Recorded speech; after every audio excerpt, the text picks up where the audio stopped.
إن الحمد لله نحمده ونستعينه ونستغفره ونعوذ بالله من شرور أنفسنا ومن سيئات أعمالنا من يهده الله فلا مضل له ومن يضلله فلا هادي له وأشهد أن لا إله إلا الله وحده لا شريك له وأشهد أن محمدا عبده ورسوله أما بعد اللہ اور اس کے رسول سے محبت رکھنے والے، کتاب و سنت کی صحیح تعلیمات سے محبت کرنے والے میرے سعادت مند خوش نصیب بھائیوں، آج کا ہفتہ واری درس، اس میں میں نے سوچا کہ ایک پرانی چیز یاد کی جائے۔ اس میں ہم لوگ کچھ نہ کچھ سبق پڑھتے ہیں، سیکھتے ہیں۔ جو سب سے پہلا سبق ہمیں پڑھنے کی ضرورت ہے وہ توحید کا سبق ہے، اور توحید کا سبق بار بار دہراتے رہنے کی ضرورت ہے، اس لیے کہ اس میں بہت زیادہ خلل کا خطرہ ہوتا ہے اور بہت ساری چیزیں بھولتی جاتی ہیں، گرد و غبار پڑتا جاتا ہے جس کی صفائی کی ضرورت ہوتی ہے۔ توحید کا معنی ہم سب جانتے ہیں۔ توحید کہاں سے آیا ہے؟ قل هو اللہ احد سے۔ احد، اللہ کو ایک ماننا۔ اور نبی کریم صلی اللہ علیہ وآلہ وسلم نے جب معاذ رضی اللہ عنہ کو یمن کی جانب بھیجا، یمن کا ذمہ دار بنا کے، یمن کا گورنر بنا کے، یمن کا حاکم بنا کے، یمن کی طرف دعوت دینے والا داعی اور مبلغ بنا کے بھیجا، تو اللہ کے نبی صلی اللہ علیہ وسلم نے فرمایا اِنَّكَ تَأْتِي قَوْمًا أَهْلَ كِتَابٍ فَأَوَّلُ مَا تَدْعُوهُمْ إِلَيْهِ إِلَىٰ أَن يُوَحِّدُوا اللَّهَ عَزَّ وَجَلَّ، کہ آپ اہل کتاب کے پاس جا رہے ہیں، سب سے پہلے آپ انہیں جس چیز کی دعوت دیں گے وہ اللہ کی توحید کی دعوت ہوگی۔ یوحد اللہ، اللہ کو ایک مانے۔ اللہ کے نبی صلی اللہ علیہ وسلم جس مکہ میں نبی بنا کے بھیجے گئے تھے، جو اولین مخاطب تھے آپ کے، وہ لوگ اللہ کو مانتے تھے اور اللہ کو ایک بھی مانتے تھے، لیکن کہاں کہاں ایک ماننا ہے، ہر جگہ ایک نہیں مانتے تھے۔ کہاں کہاں ایک ماننا ہے وہاں ساری جگہوں پر ایک نہیں مانتے تھے، کہیں ایک مانتے تھے اور کہیں ایک نہیں مانتے۔ وہ کیا ہے؟ اسی لیے کہا جاتا ہے توحید کی 3 قسمیں ہیں۔ توحید کی 3 قسمیں ہیں، یعنی تینوں جگہ اللہ کو ایک ماننا ہے۔ تو اگر ان تینوں جگہوں میں سے کسی ایک جگہ پر کسی نے اللہ کو ایک مانا، دوسری جگہ نہیں مانا، تیسری جگہ نہیں مانا، تو اس نے اللہ کو ایک نہیں مانا۔ اس کو اچھی طرح سمجھنا چاہیے، بہت آسان ہے لیکن آدمی بھول جاتا ہے۔ توحید کی 3 قسمیں ہیں۔ پہلی قسم کا نام ہے توحید ربوبیت۔ ربوبیت رب سے، ربوبیت۔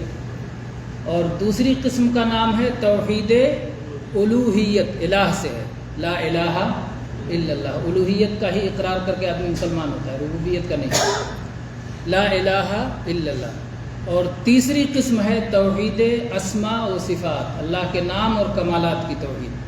یہ تینوں توحید میں جب بندہ توحید والا ہو جاتا ہے تب مکمل توحید والا ہوتا ہے۔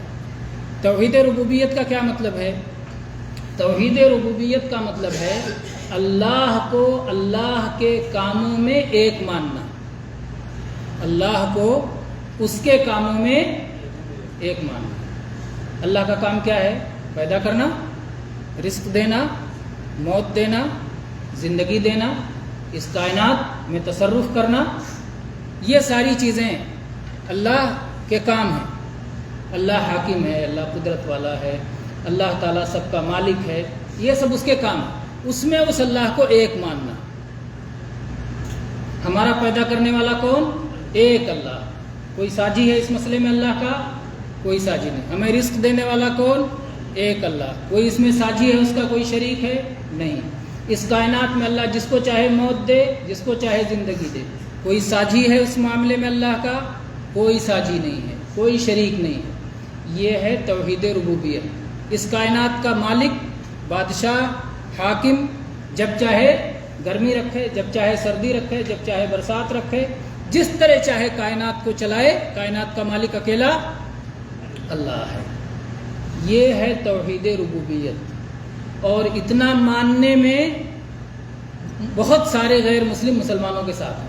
یہ ماننے میں کفار مکہ بھی اتنی بات مانتے تھے۔ قرآن پاک میں اللہ نے ذکر کیا ہے وَلَئِن سَأَلْتَهُمْ مَنْ خَلَقَهُمْ لَيَقُولُنَّ اللَّهُ۔ اگر ان مکہ والوں سے پوچھو ان کو پیدا کس نے کیا ہے تو کہیں گے اللہ نے پیدا کیا ہے، اللہ کے ساتھ کوئی اور شریک نہیں ہے۔ دنیا میں اور بہت سارے لوگوں سے جا کے پوچھو تم کو کس نے پیدا کیا، ایک نے، ایک سے زیادہ نے، اس دھرتی کو، اس آکاش کو، اس سورج کو، اس چندرما کو، زمین، آسمان، دریا، پہاڑ، سورج، چاند، مخلوقات کو کس نے پیدا کیا؟ بولیں گے صرف ایک نے پیدا کیا ہے، کئی پیدا کرنے والے نہیں ہیں۔ جو بھی نام دے دیں وہ، تو وہ ایک مانتے ہیں پیدا کرنے والے کو۔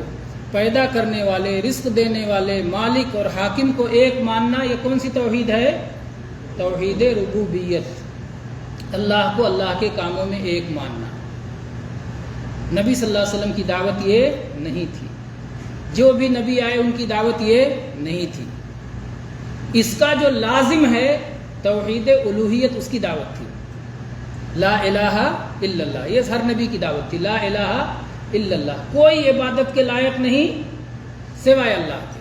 جس کو تم رب مانتے ہو، جس کو خالق مانتے ہو، صرف اسی کی عبادت کرو۔ ہمارے جو کام ہیں عبادت کے، وہ صرف اسی ایک کے لیے ہونا چاہیے۔ اس کو کہتے ہیں توحید الوہیت یا توحید عبادت۔ ہمارے جو کچھ کام ہیں وہ سارے اسی ایک اللہ کے لیے ہونا چاہیے۔ یہ ہوگا تو آدمی مسلمان ہے۔ ہمیں ڈرنا ہے صرف اللہ سے، ہمیں امید لگانی ہے صرف اللہ سے، ہمیں منت ماننا ہے صرف اللہ سے، ہمیں طواف کرنا ہے صرف اللہ کے گھر کا، ہمیں سجدہ کرنا ہے صرف اللہ کے لیے، ہمیں رکوع کرنا ہے صرف اللہ کے لیے، ہمیں دعا مانگنی ہے صرف اللہ سے۔ مصیبت میں پھنس جائیں، مصیبت کو ٹالنے کے لیے کسی کو پکارنا ہے صرف اللہ کو۔ تو جو بھی عبادت ہے اس میں سب سے بڑی اور سب سے اہم عبادت کیا ہے؟ دعا۔ دعا کی دو قسمیں اہل علم نے کی ہیں، ایک کو کہتے ہیں دعائے عبادت اور ایک کو کہتے ہیں دعائے سوال۔ ہر قسم کی دعا اللہ ہی کے لیے ہونا چاہیے۔ تو دعا شامل ہے سب کو، دعا میں کوئی چیز۔ آخر جب ہم کہتے ہیں اللہ اکبر، اللہ سب سے بڑا ہے، تو یہ دعا کرتے ہیں۔ تو کیوں کہتے ہیں؟ اس کے پیچھے بھی سوال ہی ہوتا ہے اصلا۔ جب ہم کہتے ہیں اللہ اکبر الحمدللہ، تو ہمارا مقصد کیا ہوتا ہے؟ یا اللہ راضی ہو جانا، یا اللہ جنت دینا، یا اللہ جہنم سے بچانا، یا اللہ دنیا کی بھلائی دینا، یا اللہ آخرت۔ ہم تو مانگنے والے ہیں ہر حالت میں، تعریف بھی کریں تو اس کے پیچھے مقصد کیا ہے؟ مانگنا، سوال۔ تو دعائے سوال دونوں میں داخل ہے۔ دعائے عبادت میں بھی دعائے سوال ہے۔ ہم اللہ سے نہ مانگیں پھر بھی مانگ ہماری رہتی ہے، مانگ کے بغیر کوئی حالت نہیں ہے۔ تو ہم ہر حالت میں فقیر ہیں۔ یا ایھا الناس انتم الفقراء الی اللہ واللہ هو الغنی الحمید۔ غنی یہ فقیر کا الٹا ہے۔ تو غنی صرف اللہ ہے، باقی سب کون ہیں؟ فقیر ہیں۔ بادشاہ ہے وہ بھی فقیر ہے۔ اللہ بادشاہوں کا بادشاہ ہے، اللہ غنی ہے، باقی سب فقیر ہیں اللہ کے سامنے۔ تو سب مانگنے والے ہیں۔ تو ہماری جو طلب ہو، ہمارا جو سوال ہو، وہ صرف اللہ سے ہو۔ یہ ہے توحید الوہیت کی، ہمارے کام اللہ کے لیے ہو۔ اسی پر تعجب ہوتا تھا کفار مکہ کو، کہتے تھے سارے معبودوں کو ختم کر دیا۔ وہ کیا سمجھتے ہیں کہ یہ سمبل ہیں، ساری مصیبت سمبل ہی سے تو آئی ہے۔ یہ سمبل اللہ نے اس کی اجازت دی ہے کہ سمبل بناؤ؟ وہ اللہ جس نے پیدا کیا ہے اس نے اس کی اجازت نہیں دی ہے کہ بیچ میں کسی تھرڈ کو بلاؤ، کسی مڈل، کسی وسیط کو، کوئی واسطہ بیچ میں ڈالو، کوئی وسیلہ بیچ میں لگاؤ۔ اللہ نے اس کی اجازت نہیں دی ہے۔ اللہ نے اپنا پیغام بھیجنے کے لیے نبیوں کو وسیلہ بنایا، لیکن انہی نبی سے کہہ دیا کہ عبادت کریں گے تو تمہارا وسیلہ نہیں لیں گے، ڈائریکٹ میری عبادت کریں۔ نبی وسیلہ ہے اللہ کا پیغام پہنچانے میں، اللہ نے اپنا وسیلہ بنایا، واسطہ بنایا، قرآن بھیجنے میں، اپنے احکام کو بھیجنے میں، شریعت کو بھیجنے میں، توحید کو سکھانے میں۔ اللہ نے نبی کو اپنا وسیلہ بنایا، لیکن انہی نبی سے کہا کہ سکھانا کہ میں اللہ کا پیغام لانے میں وسیلہ ہوں لیکن عبادت میں میرا وسیلہ نہیں لینا. اللہ کے نبی صلی اللہ علیہ وسلم خود کس کی عبادت کرتے تھے؟ اللہ کی. اور آپ نے جن کو تعلیم دی وہ صحابہ کرام ہیں. صحابہ کرام کس کی عبادت کرتے تھے؟ اللہ کی. بیچ میں اللہ کے رسول کو رکھ کے اللہ کی عبادت کرتے تھے یا ڈائریکٹ کرتے تھے؟ ڈائریکٹ اللہ کی عبادت کرتے تھے. اللہ کے نبی ڈائریکٹ اللہ کو سجدہ کرتے تھے, صحابہ بھی ڈائریکٹ اللہ کو سجدہ کرتے تھے. اللہ کے نبی بھی ڈائریکٹ مانگتے تھے ربنا آتنا فی الدنیا حسنہ وفی الآخرۃ حسنہ وقنا. صحابہ بھی یہی مانگتے تھے. صحابہ یہ نہیں کہتے تھے کہ اللہ کے نبی بیچ میں آپ کا نام ڈال دیں.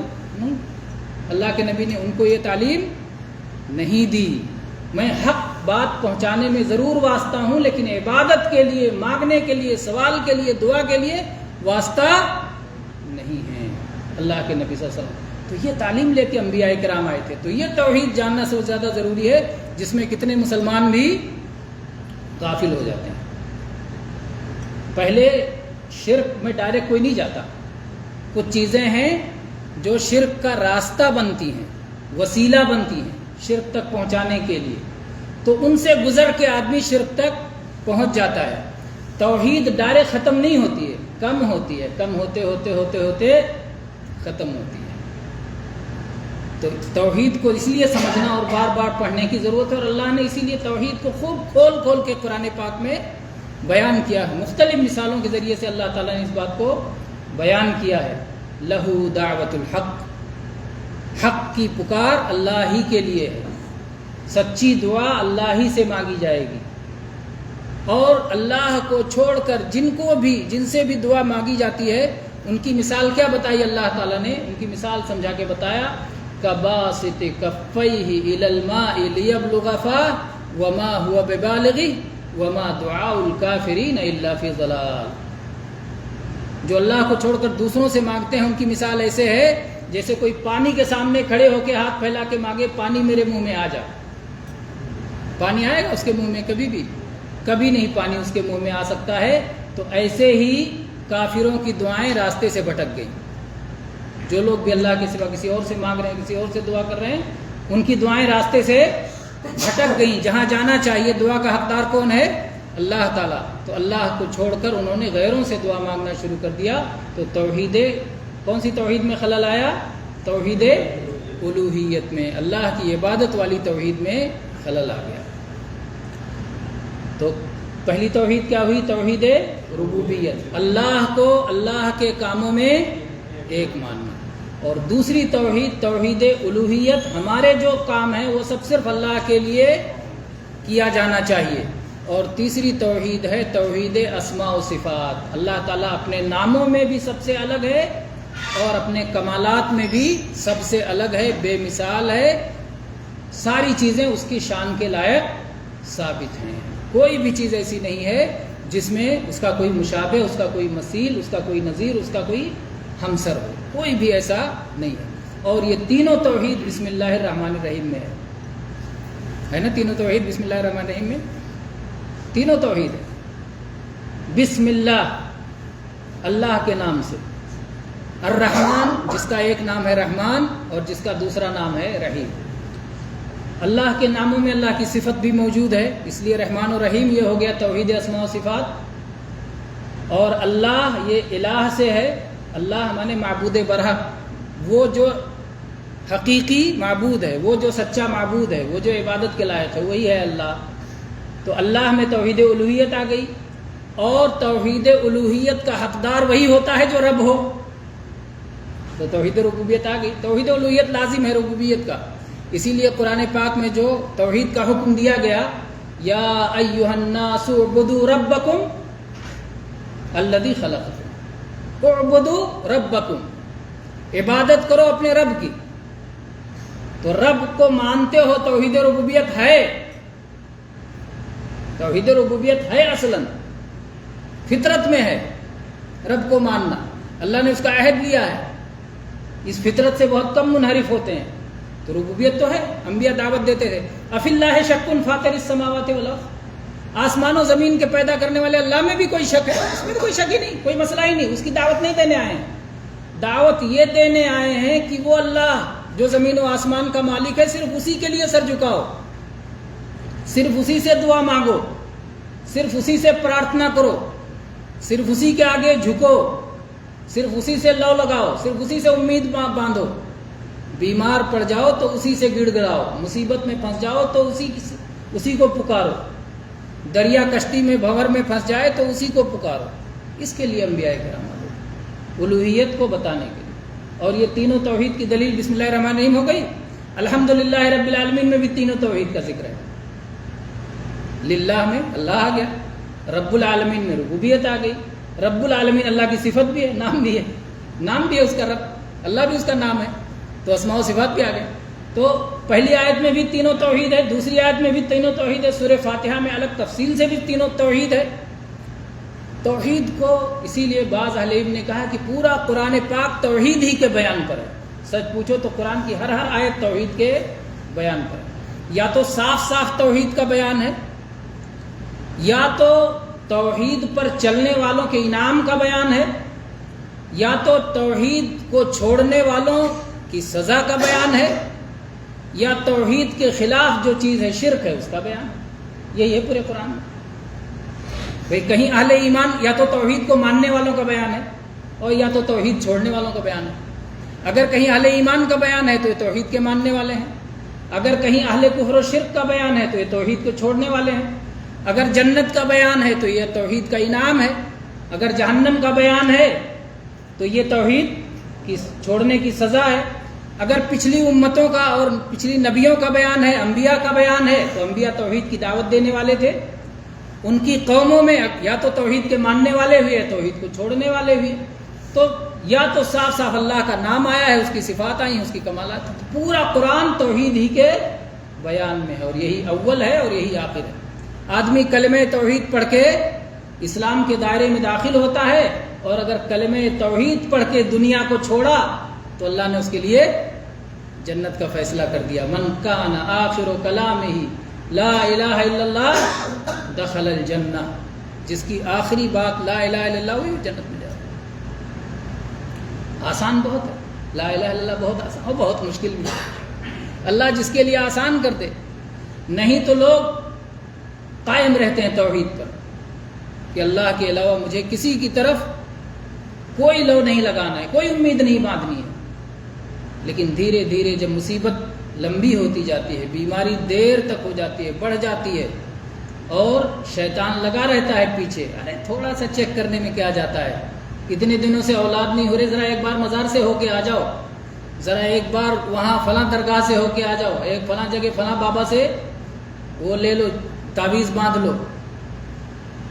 اسی میں تو امتحان ہوتا ہے۔ آپ نے سورہ قل هو اللہ احد کی تفسیر جب پڑھی ہوگی، اللہ قل هو اللہ احد، کہہ دیجئے وہ اللہ ایک ہے، وہ اللہ ایک ہے۔ اللہ جب کہا گیا تو عبادت کے لائق ایک ہے۔ اس کے بعد کہا گیا اللہ الصمد، ہر ضرورت کو پوری کرنے والا، ہر خزانے کا مالک اللہ ہی ہے۔ صمد کے معنی جس کے سب محتاج اور جو کسی کا محتاج نہیں ہے، جس کے خزانوں میں کوئی کمی نہیں۔ تو اللہ پھر دہرایا اللہ الصمد، سارے خزانے اسی اللہ کے پاس ہیں، سب محتاج ہیں، وہی اکیلا ہے جو محتاج نہیں۔ کیوں؟ یہ بتایا کہ جب حاجت پڑے گی تو خاص طور پہ یاد رکھنا اللہ کو۔ حاجت ہی میں بھٹکتے ہیں لوگ، ارے یہ نہیں ہوگا شاید، اللہ کے مانگنے سے یہ نہیں ملے گا، میں تو گنہگار ہوں، کسی نیک سے منگوانا پڑے گا، ہے نا؟ تو نیک لوگوں کو حد سے بڑھا کر کے وہی شرک کا راستہ کھلتا ہے۔ وہیں سے دنیا میں مورتی پوجا کیسے آئی، بت پرستی کیسے آئی دنیا میں؟ نیک لوگوں کو حد سے آگے بڑھا کر کے یہی تصور آیا کہ ہم تو گنہگار ہیں، ہماری دعا اللہ کیسے سنے گا، نیک لوگوں کی سنے گا۔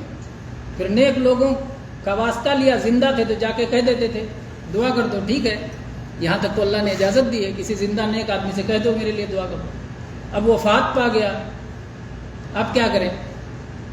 تو اس کا نام لے کے کہہ دو، واسطہ بنا لیا، کچھ دن تک یہ چلا اس کے نام کے واسطے سے، اس کے بعد ڈائریکٹ کہے گیا رہے جہاں نام وام کا واسطہ جا کے قبر پہ کہہ دو، یہ لوگ پہنچائے لوگ ہیں، سن کے پہنچا دیں گے۔ اس کے بعد میں ان کی مورتی بنا لی، کہاں اتنا لمبا سفر کر کے قبر پہ جاؤ گے، اپنے گھر میں اپنے سامنے اپنی تکیے کے پاس ہی رکھ لو، اپنے سرانے ہی مورتی بنا کے رکھ لو، جب ہوگا تو اسے ہاتھ میں لے کے انہی سے منگوا لینا، نہیں تو الٹا لٹکا کے. بہت سارے لوگ کہتے ہیں نا بارش نہ ہو رہی تو میڈک کو الٹا لٹکا دو تو ضرور بارش ہو جائے گی، اس کو مجبور کر لیتے ہیں. یہ تصور ہے. اللہ کو کیا سمجھ رکھا ہے؟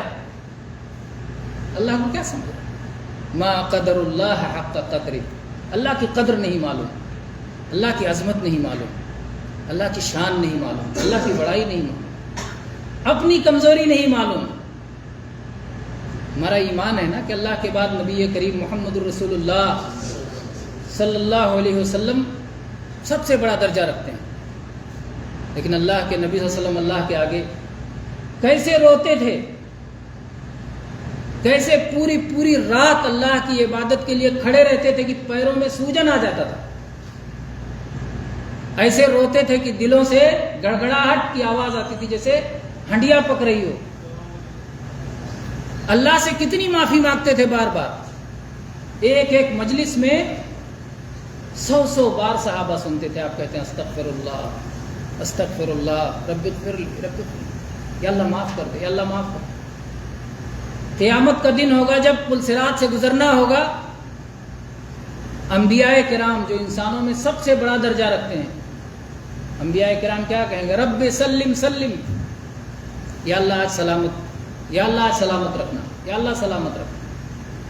کوئی کچھ نہیں کرنے والا، اللہ کے سوا کسی کے ہاتھ میں کوئی اختیار نہیں ہے، کوئی اختیار نہیں ہے. بہت سارے لوگ یہ سمجھتے ہیں کہ محمد رسول اللہ صلی اللہ علیہ وسلم کے ہاتھ میں پورا اختیار ہے، آپ جس کو چاہیں جنت میں ڈال دیں، جس کو چاہیں جہنم میں ڈال دینا. قرآن پاک میں اللہ نے صاف صاف اعلان کیا، اور نبی کریم صلی اللہ علیہ وسلم وہ آیت سکھا کے گئے ہم کو. قرآن کس کے واسطے سے ملا ہمیں؟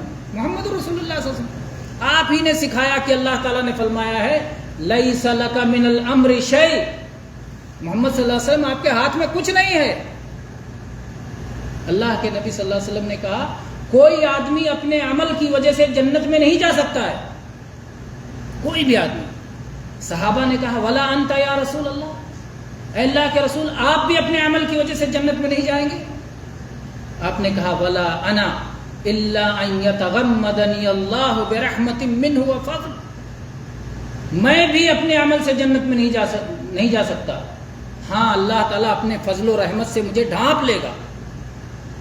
تو اللہ کے فضل سے، اللہ کی رحمت سے، اللہ کے کرم سے محمد رسول اللہ صلی اللہ علیہ وسلم سب سے پہلے جنت میں جائیں گے، اور آپ کی امت آپ کے پیچھے پیچھے جائے.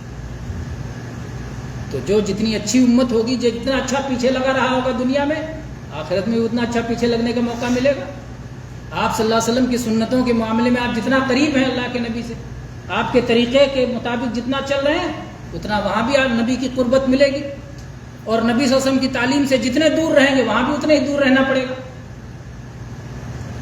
بدعتوں اور سنتوں کے بارے میں علماء نے جو قاعدہ لکھا ہے بڑا عجیب لکھا ہے کہ جب پوری سنت اور بدعت کی تاریخ پڑھی جائے تو جو لوگ نبی صلی اللہ علیہ وسلم کی تعلیم سے جتنے دور تھے، نبی صلی اللہ علیہ وسلم کے زمانے سے جتنے دور ہوئے، نبی صلی اللہ علیہ وسلم کے شہر سے، آپ کی بستی سے جتنے دور ہوئے، اسی حساب سے بدعتیں پیدا ہوئیں، اور بدعتیں بھی کمزور یا طاقتور بدعتیں ہوئیں، مخفی یا علانیہ بدعتیں ہوئیں. اسی اعتبار سے جتنے زمانہ زیادہ ہو گیا، جتنے آپ کی بستی سے دور ہیں، مدینہ سے جتنا زیادہ دور ہیں، اور آپ کی حدیثوں اور آپ کی چھوڑی ہوئی وراثت قرآن و حدیث سے، کتاب و سنت سے جتنے دور ہیں، اتنے زیادہ ان کے یہاں بدعت بڑی اور کھلی بدعت ہے.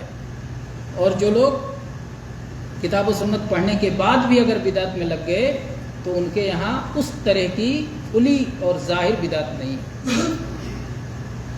بہرحال نبی کریم صلی اللہ علیہ وسلم کا قرب جتنا نصیب ہو، آپ کی نزدیکی جس قدر نصیب ہو، اس قدر سعادت ہے ہمارے. تو توحید کے معاملے میں بھی نبی کریم صلی اللہ علیہ وسلم کی تعلیم پیش نظر رکھنی چاہیے. یہ نہیں کہ ہمارے جذبات ایسے ہم اپنے حساب سے سوچیں. بہت سارے اکثر کیا ہوتا ہے، ساری خرابی کہاں آتی ہے؟ خرابی آتی ہے قیاس اولا، جس کو کہتے ہیں قیاس اولا. قیاس اولا ہوتا ہے کہ جب یہ اتنا ٹھنڈا ہے جو کہ اے سی سے اتنا دور ہے، تو جو اے سی سے بالکل قریب ہوگا وہ کتنا زیادہ ٹھنڈا ہوگا. اس کو کہتے ہیں قیاس اولا. یہاں پر آپ نے بوتل رکھ دیا اور ٹھنڈا ہوگا اتنے فاصلے پر، اور اس کے ایک بوتل وہاں قریب میں رکھا ہے، وہ زیادہ ٹھنڈا ہوگا. تو آپ نے اپنی طرف سے ایک بات بنائی کہ یہ اتنا ٹھنڈا، تو جو قریب میں ہوگا وہ کتنا ٹھنڈا ہوگا. لیکن کوئی ضروری نہیں کہ جو اے سی کے قریب ہو سیدھے اسی جگہ پہ ہو جہاں سے ہوا چل رہی ہے.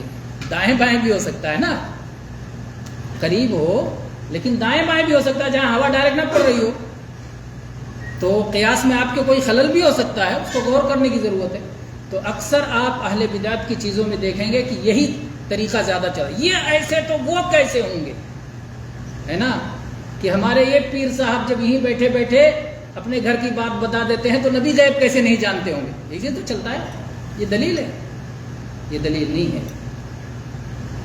یہ دلیل نہیں ہے. کسی کا تجربہ دین نہیں ہے. دین کیا ہے؟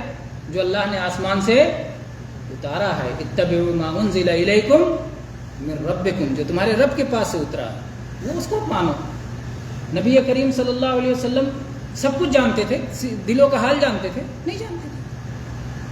نبی کریم صلی اللہ علیہ وسلم نے خود فرمایا کہ دو آدمی جب جھگڑا کر کے آئیں, دو آدمی جھگڑا کر کے آئیں اور آپ سے فیصلہ لینا چاہیں, آپ نے کہا لعل احدکم یکون الحن بحجتہ من بعض, ہو سکتا ہے دونوں میں ایک آدمی زیادہ چرب زبان ہو, اپنی بات کہنے میں زیادہ تیز ہو, میں اس کے بارے میں فیصلہ کر دوں حالانکہ وہ حقدار نہیں ہے. فَإِنَّمَا أَقْطَعُ لَهُ قِطْعَةً مِّنَ النَّارِ, اگر میں فیصلہ کر کے دے رہا ہوں حالانکہ وہ حقدار نہیں ہے تو میں اس کے لیے جہنم کا ٹکڑا دے رہا ہوں, آگ کا ٹکڑا دے رہا ہوں. اللہ کے نبی فیصلہ کر کے کہیں کہ لو یہ تمہارا ہے اور اس کے باوجود جہنم کا ٹکڑا ہو, کیوں؟ نبی صلی اللہ علیہ وسلم حقیقت نہیں جانتے. نبی صلی اللہ علیہ وسلم جو سنتے ہیں اس کے اعتبار سے فیصلہ کرتے ہیں. اور آپ کے طریقے پر ہی جو قاضی آئیں گے وہ قیامت تک ایسے کریں گے.